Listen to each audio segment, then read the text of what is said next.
Eto mga sakay, gumagawa tayo ngayon ng ating choco ring. So bali yung ating do dyan is 28 grams at naglagay tayo ng palaman na choco. So bali hindi ko na pinakita dito yung pagtimpla ko ng aking do. So bali lalagay ko na lamang sa ating caption at sa ating comment section yung timpla ko ng multipurpose do. Yan lang naman yung ginamit ko dyan. At saka yung timpla ng ating palaman na choco. So bali ganito lamang kasimple yung ating paggawa nitong ating choco ring. So panoorin mo yung video, nagpapalaman lamang tayo ng choco dito sa ating do. So bali sa pagpapakinis nga pala ng do ko dito is gumamit ako ng do roller. At pagkatapos ko magpalaman itong ating do is kung mapapansin yung mga sangkay is yan. Pinagdugtong natin dulo sa dulo. Pero yung kabilang dulo is pinalapad natin para may dugtong natin yung ating, para magawa natin bilog itong ating tinapay. So panoorin mo yung video kayo. Pinahaba natin, hindi siya totally mahaba. At ninipisan natin yung kabilang dulo at ipinatong natin yung kabila. Then close lang natin para hindi bumuka.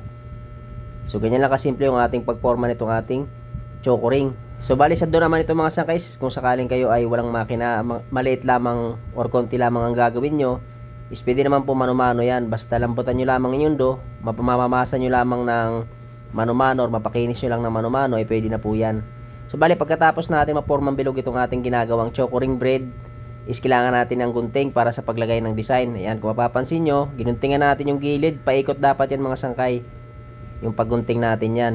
So bali napakadali lamang itong ating design, itong ating tinapay, at sigurado akong magagawa nyo ito sangkay. Try nyo na ang paggawa nitong ating isang simpleng tinapay, itong ating choco ring. At pinaalsa muna natin bago isalang. Ayan mga sangkayo. At nung naluto na is pinalamig ko muna bago ko lagyan ng toppings. Dahil itong lalagyan natin na toppings mga sangkay is powder sugar lamang yan na may evaporated milk. So bali tansyahin nyo lamang na hindi runny yung ating ilalagay na toppings para yung ating toppings is hindi malaglag dito sa ating choco ring or hindi magdulasan pababa itong ating nilagay na toppings.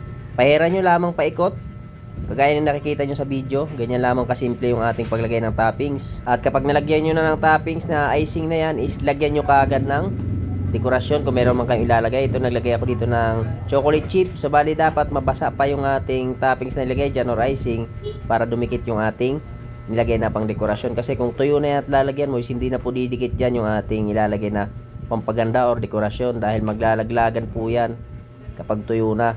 So bali inuulit ko, kailangan pagkatapos yung pahira ng icing or toppings is ilagay nyo kaagad kung meron mo kayong ilalagay na pang dekorasyon dyan sa ibabaw itong ating choco ring.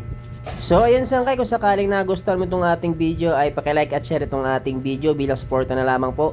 At pakifollow na rin po ng aking page kung sakaling ikaw ay hindi pa nakapag-follow. At para sa iba pang recipe about baking, pasyalan nyo lamang yung aking page. Sa playlist, sa full video mga sakay, nandiyan po ating kompletong recipe ng aking mga tinapay.